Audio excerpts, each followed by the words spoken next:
damos gracias en el nombre de Jesús de Nazaret por este momento, Señor, y declaramos tu presencia y tu señorío, Señor.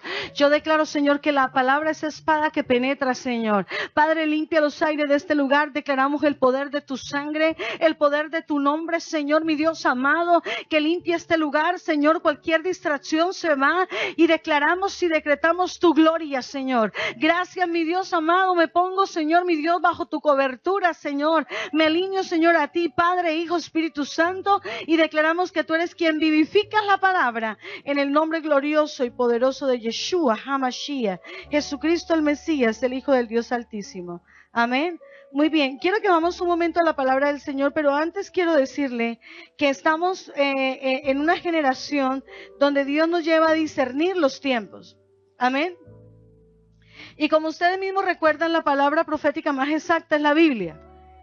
Y crea o no, se va a cumplir, punto. Y todo tiene su tiempo. Dice Eclesiastés 3:11, dice que todo tiene su tiempo y todo tiene su momento. Amén. Dice que el Señor hizo todas las cosas perfectas en su tiempo, aun cuando el hombre no alcanza a comprender la obra que Dios realiza de principio a fin. Muy bien, y hablamos de generaciones. Una generación significa un ciclo. Una generación significa un grupo de personas que marcan un tiempo determinado. Es decir, desde que nació hasta que tuvo su hijo se marca una generación. Ustedes encontrarán como en la palabra del Señor Dios habla acerca de diferentes tipos de generaciones. Se habla de una generación que estuvo en cautividad, en el caso de Israel en Egipto, amén. Pero también se habla de una generación que creció en el desierto, donde vieron la mano del Señor, donde no vieron lo que sucedió allí en Egipto, ¿verdad? Y veían cómo Dios los sostenía en medio del peligro, en medio de la escasez, en medio de donde no había nada. Una generación que se levantó con un espíritu guerrero y con una actitud de conquista. Amén. Muchas de las generaciones que estuvieron en Egipto no fueron los mismos que pasaron al desierto. Y muchos de los que crecieron en el desierto no fueron los mismos que pasaron a la tierra prometida. Dios permitió un remanente. Hubo gente que se quedó en el camino. Y encontramos como Dios habla y le dice Jesús a la gente que nació en la época de Jesús: oh generación adúltera, perversa. Piden una señal, pero no les será dada, más que la de Jonás. Es decir, que él creció en medio de una generación obstinada, terca, religiosa. Pero él vino a marcar la diferencia. Vemos cómo personas marcaron la diferencia. Vemos un José que marcó la diferencia, vemos un Esther que marcó la diferencia, vemos un David que marcó la diferencia, que hicieron algo más. Era gente acelerada, era gente adelantada, era gente de visión. Aunque David nació bajo la ley, se comportó como si viviera bajo la gracia. Era un hombre que amaba la presencia. Aunque hubo un tabernáculo y había unas reglas para buscar a Dios, David decidió traer la presencia a su casa y hacer de allí una habitación y entrar en intimidad. Tanto le agradó a Dios que Dios dijo: yo quiero ese tipo de adoración para los últimos tiempos. Yo quiero adoración en el Espíritu. Yo quiero adoración que me busquen. Yo quiero adoración donde hay corazones quebrantados delante de Dios. Amén. Y escúcheme lo siguiente, mi hermano. Hablamos de las generaciones, diferentes tipos de generaciones. Pero encontramos, dice la palabra del Señor en Jeremías 1, dice que el Señor te escogió antes de que naciera, ¿cierto? Te santificó y te dio por profeta a las naciones. Diga conmigo: el Señor me conoce. Aún antes de que yo nazca, Él ya sabe de mí. ¿Usted lo cree? ¿Usted lo cree? Declárelo conmigo y dígale: Él ya sabe de mí. Dígale al vecino: Él ya sabe de ti. Él te conoció, dile. Él te predestinó. Él te equipó. Él ya te bendijo con toda bendición. Toda, económica sí, de salud sí, de provisión sí, de nuevas oportunidades sí, de dones sí, de talentos sí, con toda bendición. ¿Cuántos lo creen? Ya tú fuiste bendecido. No dice que serás, dice que fuiste. La cuestión es: ¿tú lo crees? Y dice: mira, Jeremías, te he llamado para. Todo lo que Dios hace, lo hace con propósito. Hay un para, hay un porqué y hay un cómo. Amén. Y Dios tiene respuesta a todo eso para ti, porque fuiste llamado con una asignación profética. Amén. Yo sé a qué me llamó el Señor y estamos caminando en esa palabra. Amén. Y el trato de Dios nunca es igual con otros. Muchas veces lo que hace que se demore una respuesta ni siquiera es Dios. A lo mejor Dios está tratando en ti la fe, la perseverancia.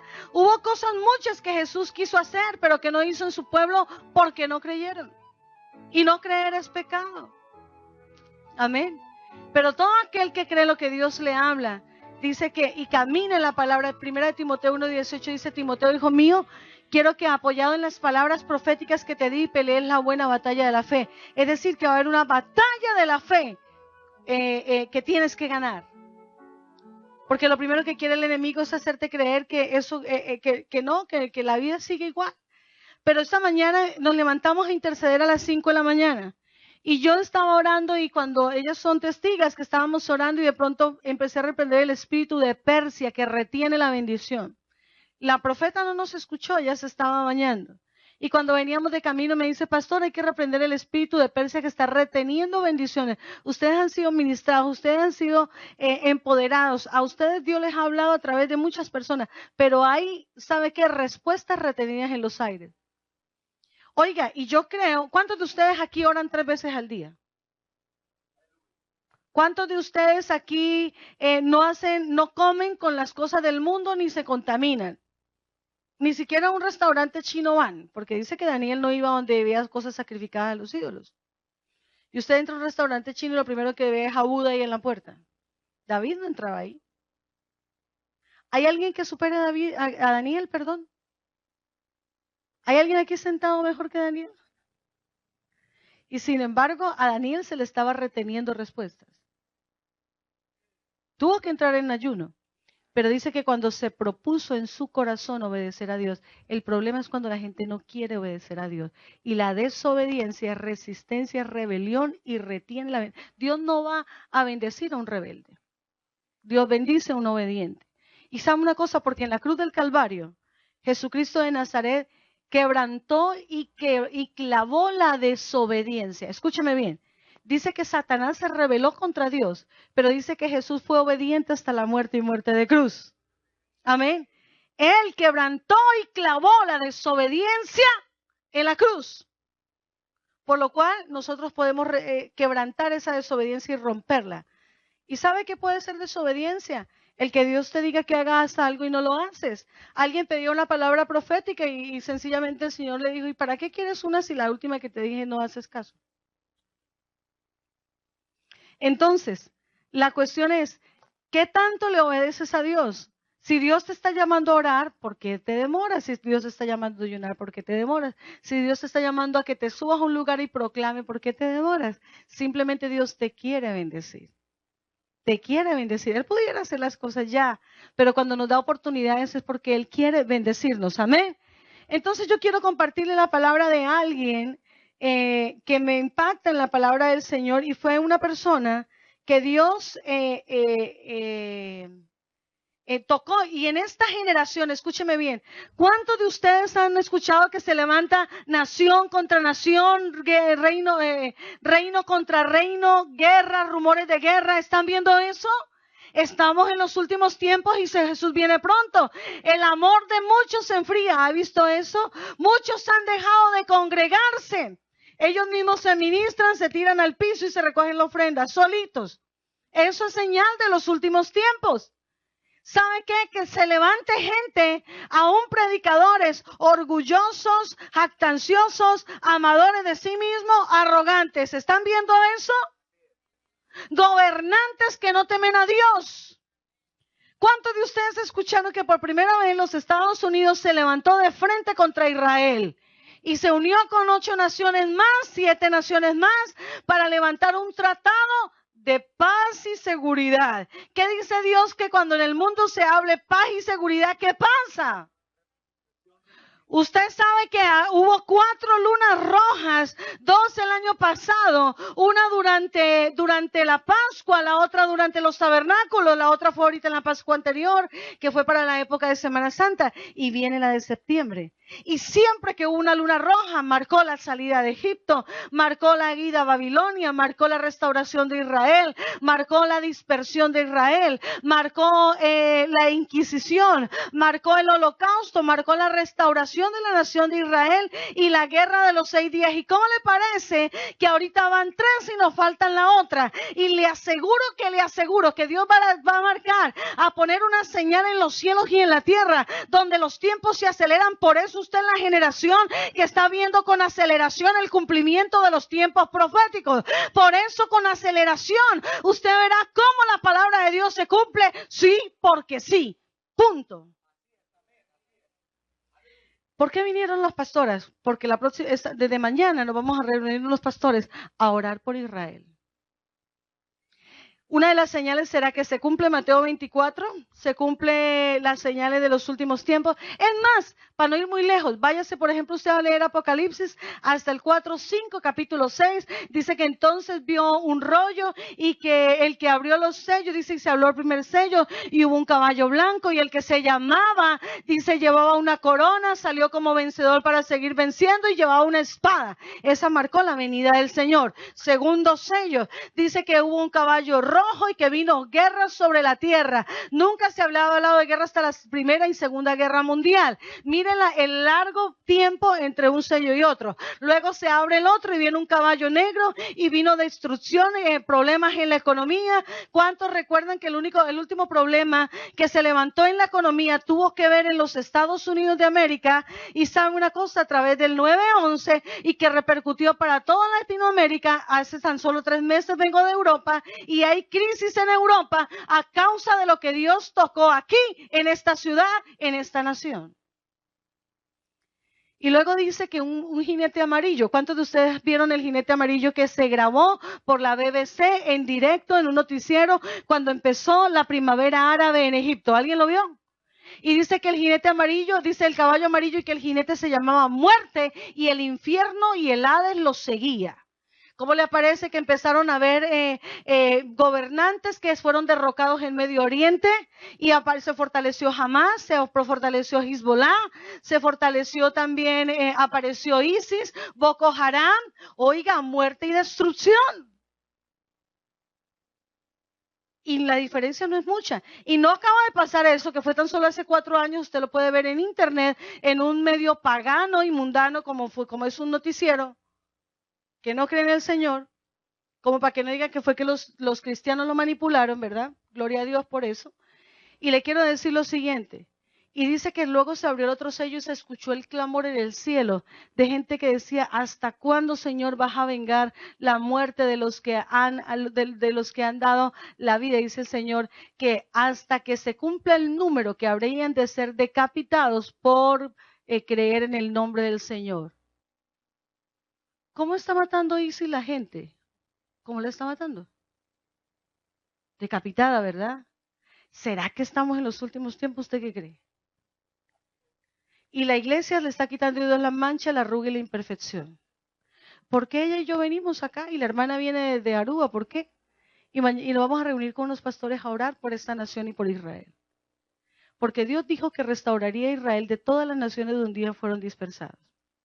Y ya no se dirá más vive el Señor que sacó a los judíos de Egipto, sino vive el Señor que los recogió de todas las naciones de la tierra.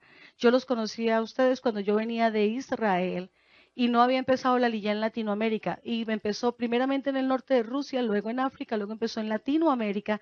Y cuando empezó en Latinoamérica empezaron a salir judíos de Argentina, empezaron a salir judíos de Brasil, empezaron a salir judíos de México, ya salieron de Colombia, hicimos actos proféticos que el pastor lo vio hace 5 años y empezaron a salir el año pasado. ¿Cómo la ve? ¿Y qué cree que sigue? ¿Quién cree que sigue? Exactamente, mi hermano. Israel sale de esta nación a casa. Porque allí en su propia casa reconocerán que Mashiach, Jesucristo, es el Mesías. Las 2 pastoras estuvieron conmigo en Israel y le quiero decir algo. Los guías, la mayoría eran cristianos. Muchos eran cristianos y estaban preocupados porque esos latinoamericanos han llegado con un avivamiento.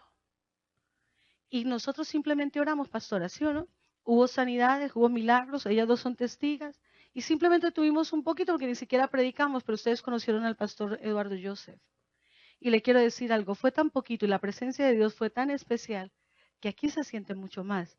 Y ellos después nos buscaron, el pastor le dijo, llevábamos años orando por querer sentir lo que ustedes tienen. Yo creo que el mayor avivamiento se verá en toda la tierra y la mayor cosecha en toda la tierra. Escúcheme, cuando Israel sea restaurado, se termina el tiempo para los gentiles. Hasta que el último de los gentiles se convierta, Israel reconocerá que Jesucristo es el Mesías, y usted no sabe cuál es el último, por lo cual yo declaro demanda por tu familia. Yo declaro que no se perderá. Yo declaro que este es el tiempo donde el Señor los inquietará, traerá un espíritu de arrepentimiento. Yo declaro que tus oraciones serán respondidas. Yo declaro que tu familia alcanzará la salvación. Estamos en un tiempo profético. Estamos en un tiempo donde el Señor tiene servida la mesa y tú estás en esta ciudad. Se levantará un avivamiento, mover de gloria, un cumplimiento en las iglesias que aman al Señor, y usted tiene que ser parte, si no nosotras venimos y queremos de eso. Si usted no lo quiere, yo sí lo quiero, hermano. Mira, nos vinimos hasta aquí bien remendados, pero llegamos de milagro, aquí estamos, para orar por esta nación. Esta nación ha sido buena con mi familia, ha sido buena conmigo, aunque yo no vivo en esta nación.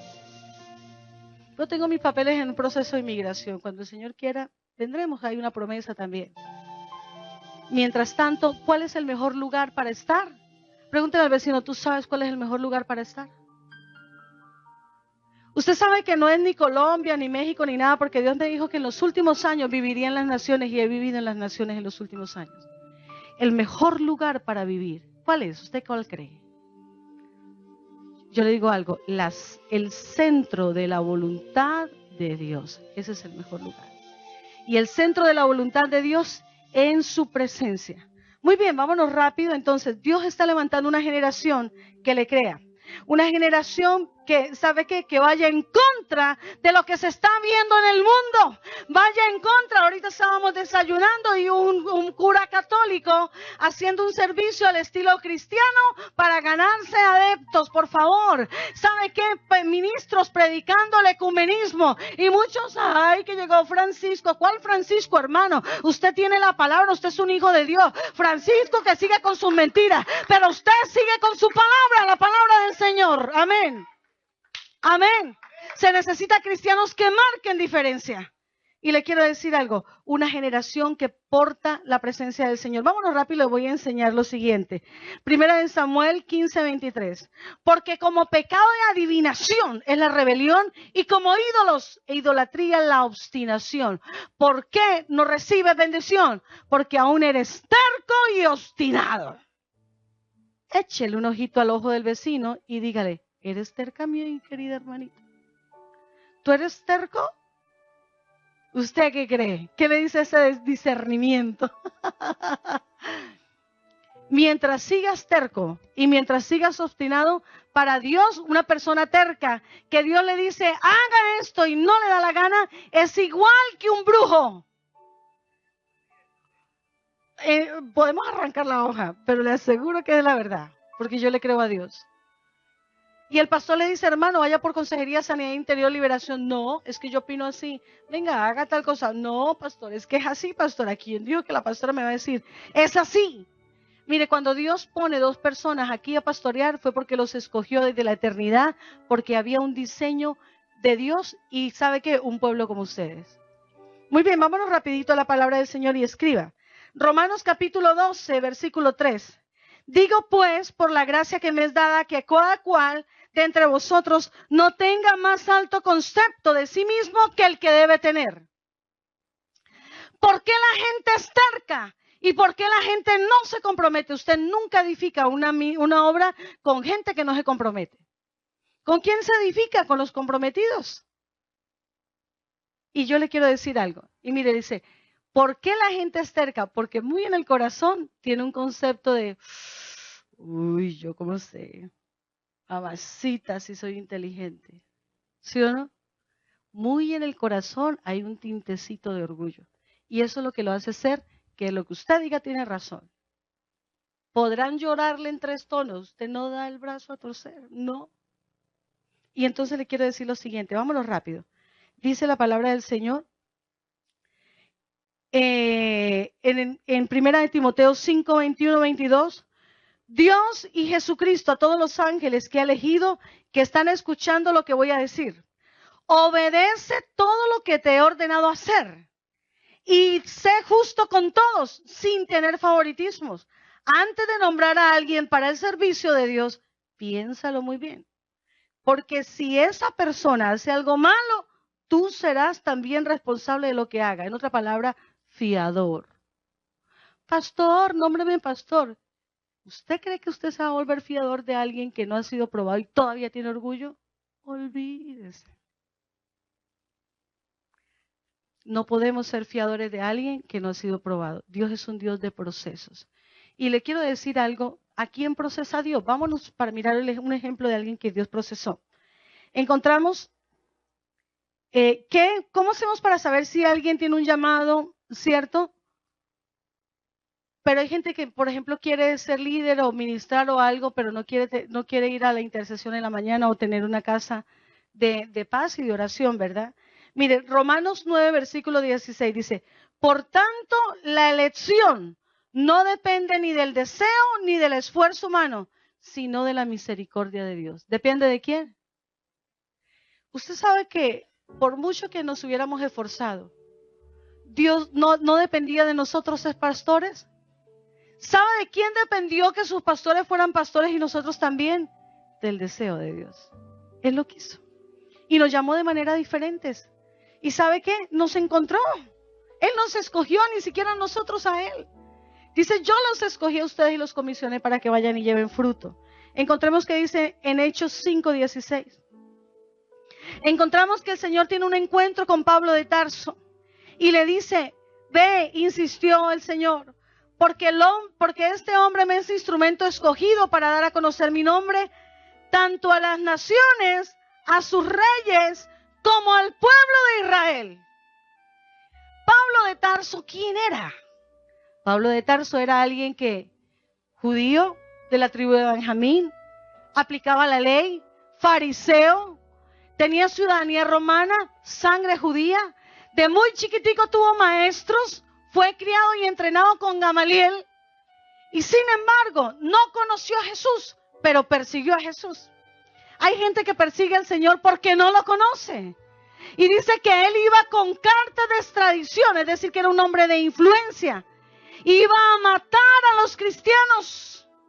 Y le quiero decir algo, en el camino se encuentra con Jesús y le dice, Pablo, Pablo, ¿a quién persigues? Dice, porque es a mí al que persigues. Dios es tan celoso de la persona que llama que cuando alguien se levanta contra un ministro, se levanta contra Dios mismo. Dura cosa es dar cosas contra el aguijón. Imagínense que este hombre quedó 3 días ciego. Le salían escamas en los ojos. Un hombre que era casi que rabino, un hombre que sabía que la ley le decía andaba en santidad, un hombre que amaba a Dios, un hombre que era intachable según él mismo lo dice y según lo decía la gente. Y le quiero decir algo, una vez que él es llamado, Dios le dice, ve donde alguien que no era judío de esa talla, que no era legalista de esa talla, que no tenía esa unción, ese conocimiento, es más, que espiritualmente tenía un rango menor. Ve y te presentas. Y él fue ciego, no comió nada, no bebió nada. 3 días. 3 días marcaron en Esther tumbar un decreto de muerte. 3 días marcó en Jesús el estar en el centro de la tierra y levantarse en victoria de los muertos. Y 3 días estando, ¿sabe qué? Pablo de Tarso ciego. Vino Ananías, oró y le impuso las manos y el hombre volvió a ver. No dice que se cayó de un caballo, solamente dice que él tuvo una actitud de humildad y de obediencia. Escúcheme, de obediencia. Y dice que Jesús de Nazaret en su vida mortal oraba y clamaba, pero que fue escuchado no por sus ruegos y súplicas, sino por su obediencia. Vámonos rapidito para que usted escriba rápido. Romanos 12 dice, Dios en su bondad me nombró apóstol y por eso les pido que no se crean mejores de lo que realmente son. Más bien, véanse en ustedes mismos según la capacidad. Algo que aprendió Pablo es que él se creía muy finuchis, pero cuando llegó al Señor, Dios lo hizo ver humilde. Vámonos rápido, que simplemente quiero hacer lo siguiente. ¿Quién es un llamado por Dios? Es uno que es escogido de entre los hombres. Y Hebreos 5:1, anote, dice, porque todo sumo sacerdote es escogido entre los hombres y constituido a favor de los hombres. Dios escogió al pastor de entre su familia y de entre los hombres para traerlo a favor de ustedes. Eso se llama una asignación, un propósito, un apartamiento para venir a hacer la obra del Señor. Y mira, vámonos enseguida, dice Hebreos 5:5.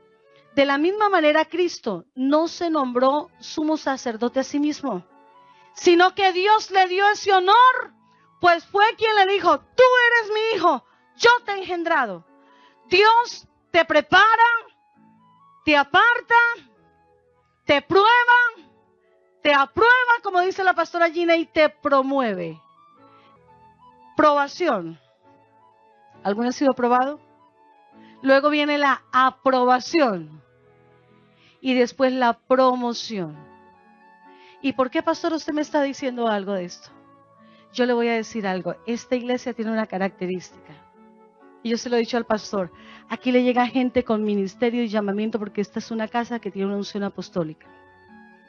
Y aquí llega una casa de gente con diseño. ¿Sí me entiende? Con diseño. Porque esta casa se ensanchará. Dígale al vecino. Yo declaro que tu diseño será activado en este lugar. Amén. Vámonos rapidito. Romanos 1:1 dice. ¿Cómo se vio Pablo después? Escúcheme bien. ¿Cómo se vio Pablo después de que fue llamado? Anote. Romanos 1:1 dice. Lo saluda Pablo, siervo de Jesucristo, llamado para ser apóstol y apartado para anunciar el evangelio de Dios. ¿Cómo se miraba a sí mismo Pablo? ¿Cómo se miraba? Siervo.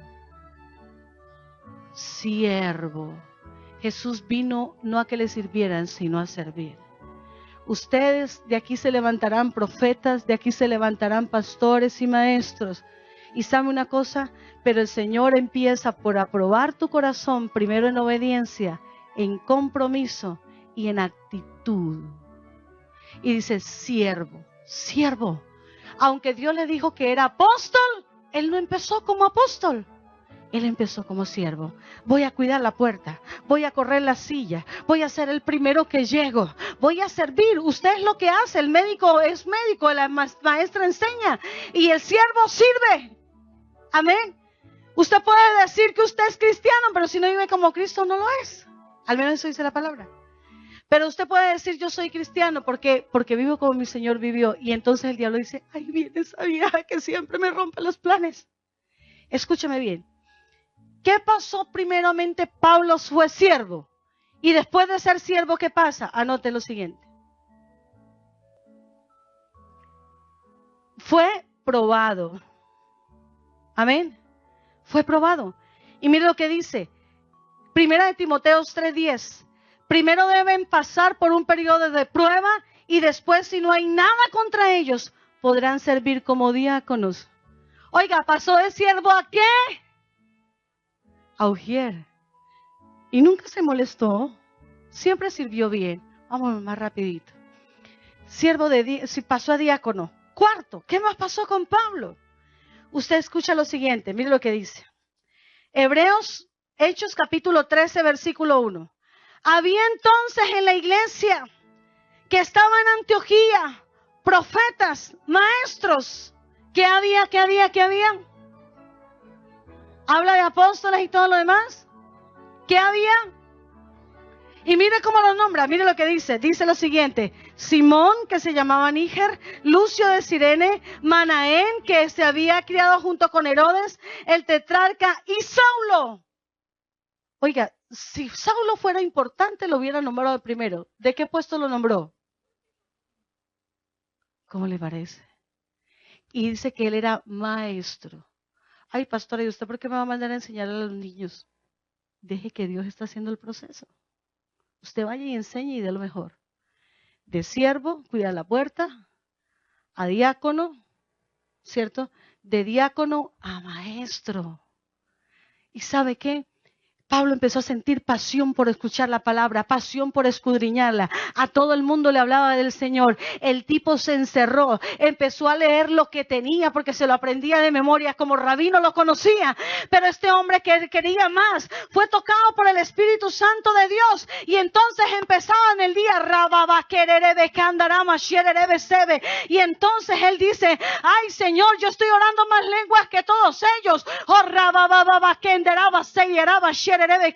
Y oraba por algo y salía una sanidad. Y este hombre decía, algo está pasando. Les voy a enseñar que anhelen los mejores dones, sobre todo el de profecía. Empezó a ver que había un equipamiento sobre él. Y empezó, ¿sabe qué? A caminar en el Espíritu. Empezó a ser sensible en el Espíritu. Empezó a dejar la ley y tomar el nuevo ropaje. Porque él hacía parte de una generación diferente. Él estaba en medio de unos religiosos, pero Dios lo estaba llamando a una generación que traería el poder del Espíritu. Entonces dijo, no les voy a predicar con palabras, les voy a predicar con poder de Dios. Entonces, ¿sabe qué dijo Pablo? Decía lo siguiente, dice que para él todo lo tenía por estiércol y lo único importante que él había conocido era la persona de Cristo, aquel que él perseguía antes, y era fiel, no buscó nada, no quería nada, lo único que él quería era servir, lo único que él quería, ¿sabe qué?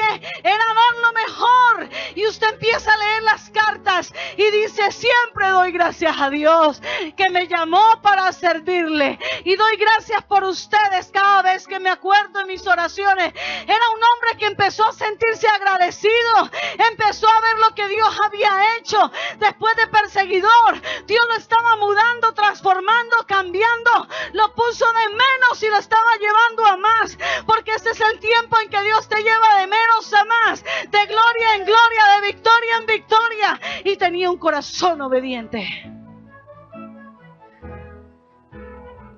¿Y sabe qué pasa? Alguien vigilaba lo que Pablo hacía. Dile al vecino, te están vigilando. ¿Quién lo estaba vigilando? Hechos 13, versículo 3 al 4. Entonces, habiendo ayunado y orado, le impusieron las manos y lo despidieron. ¿Sabe qué? Se nota que fue un hombre transformado en ayuno, en la búsqueda, en la oración. Un hombre transformado para obedecer al Señor.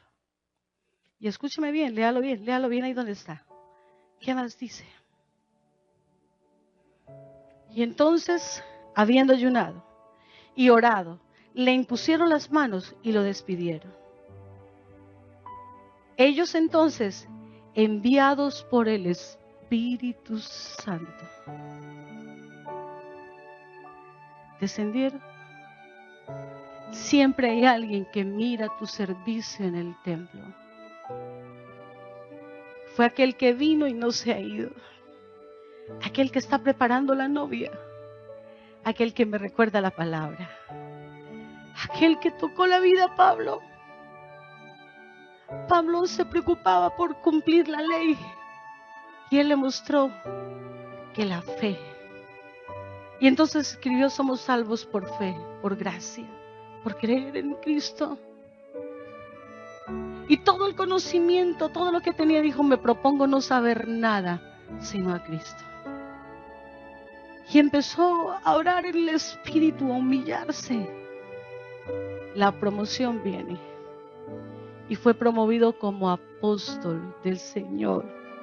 Apóstol del tiempo del Espíritu Santo.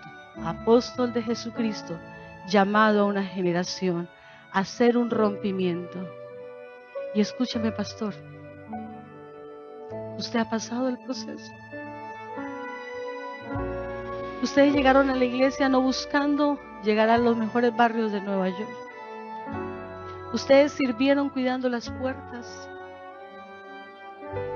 Tú servías cuidando a los niños como maestra, pero había alguien que te miraba. Había alguien que te estaba probando. Y cuando te enseñaron lo que te enseñaron, pero tuviste el encuentro con el Espíritu Santo, dijiste, a Él lo quiero. A Él lo quiero. Y dice el Señor, no me he olvidado del pacto y del voto que hicieron en mi presencia. Y como yo te he visto, te estoy promoviendo. Este es tiempo donde Dios empieza a cambiar tus vestiduras y te empieza a ampliar la visión con una visión apostólica, porque el llamamiento de ustedes es apostólico. Porque el llamamiento de ustedes es de mover de gloria. Algunos se quedaron en el camino, fue una generación que no creyó, pero han pasado al lugar nuevo y al tiempo de una nueva temporada. Y escúcheme bien, viene un momento difícil para los Estados Unidos, pero antes de eso habrá un mover del Espíritu Santo sobre la ciudad de Nueva York. Sobre la ciudad de Nueva York.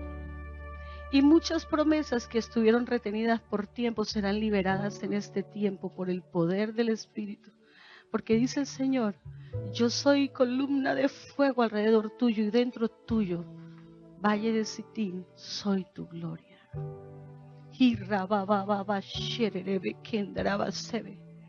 Una de las cosas que hacía Pablo es que Pablo se humilló. Pablo no tuvo en cuenta el linaje y el día que lo presionaron para que él dijera de qué familia era, dijo, fui un tonto al caer en esta trampa. Porque ¿sabe qué le dijo Catherine Kuhlman, Espíritu Santo? Yo no tengo nada. Pero si tú quieres hacer a alguien que no tenga nada, aquí estoy. Y el Espíritu Santo la tomó porque vio su corazón. Esta nación de los Estados Unidos hace 100 años, allí en Los Ángeles, California, allí en la calle Azusa, vio un mover sobrenatural. Pensacola tuvo un mover sobrenatural. Eddie McPherson tuvo un mover sobrenatural. Pero antes de que mi Señor venga, que Israel sea restaurado y que muchos de ustedes regresen a sus naciones, Él traerá la gran cosecha. Es tiempo de la gran cosecha. Porque cada declaración que has hecho, dice el Señor, está sellada con mi espíritu. Por eso el enemigo, la religión y por eso aún los hechiceros no pudieron destruirte. Yo vi tu corazón cuando andabas por el desierto. Y dice Jeremías 2, cuando me seguías con amores y el que se metía contigo se metía conmigo. Yo te he prometido que por ti, dice, quitaré hombres y pueblos. Y dice el Señor, porque eres mi amigo. Eres mi amigo. Eres mi amigo, Aurelio, eres mi amigo. Y como crees en mi palabra y amas mi presencia, dice el Señor, se acerca un tiempo de florecimiento mayor sobre el ministerio y ensanchamiento mayor sobre el ministerio. Has pedido unción de resurrección, dice, y yo te la he dado. Yo te la he dado. Pero estoy llevando al pueblo que está contigo a un nivel mayor de fe.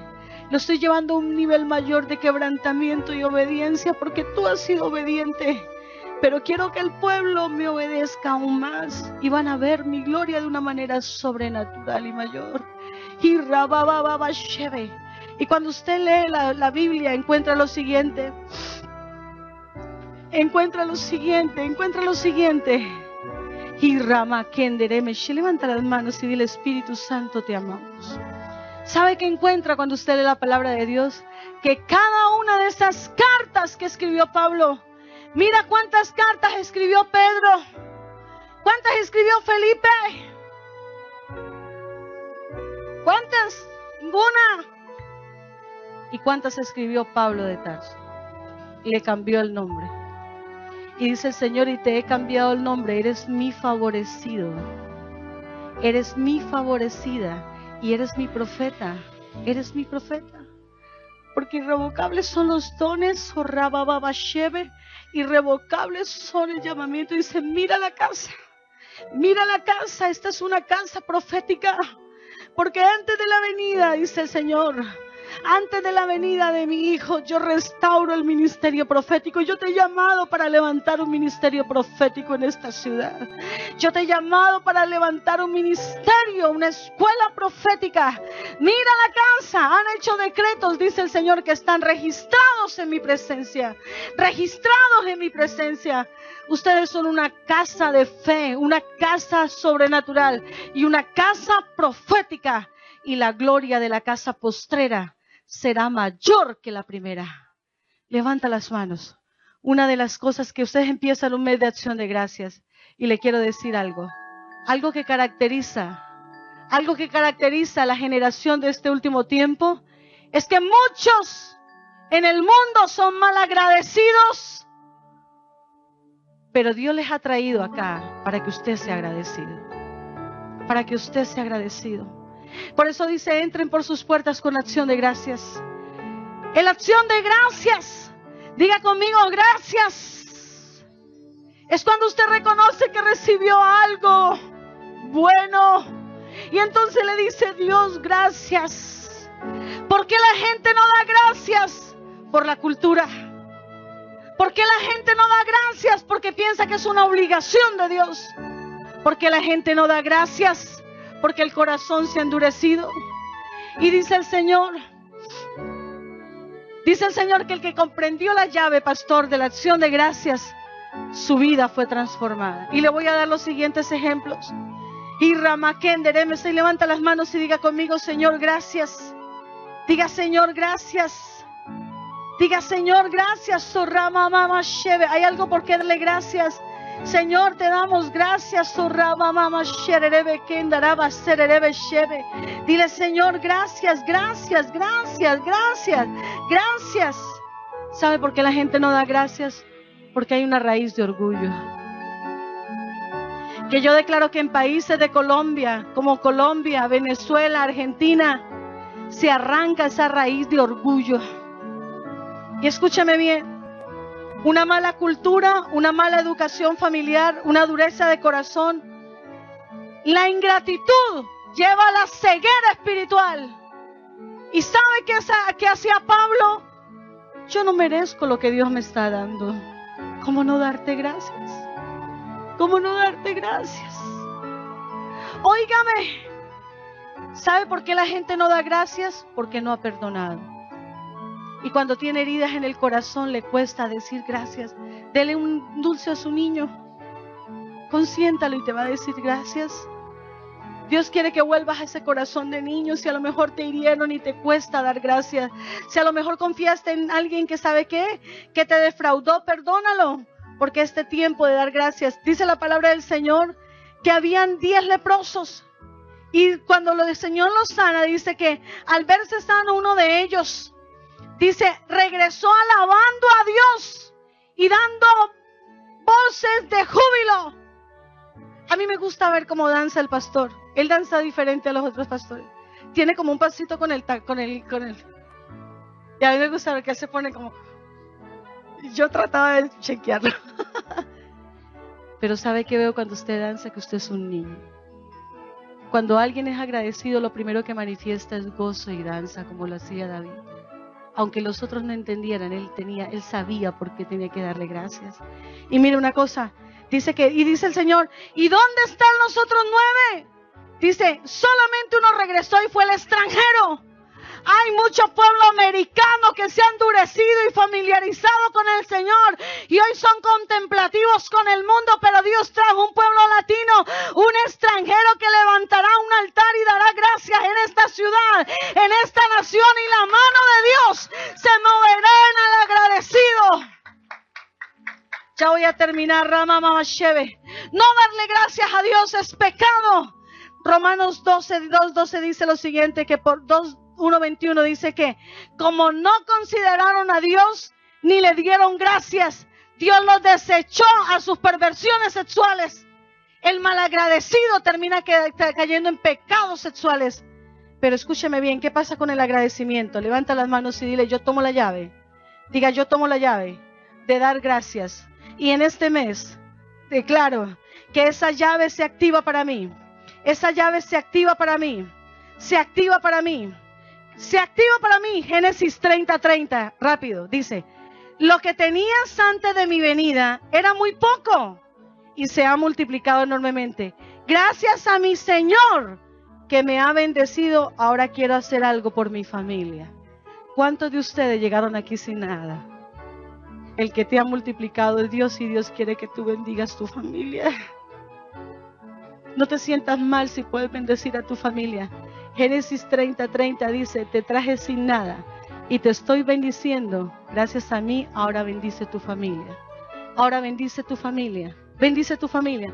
El que no provee para los suyos es peor que un incrédulo y ha negado la fe. Y escúcheme bien, Levítico 22, mira lo que dice. Sacrifiquen una ofrenda de acción de gracias al Señor.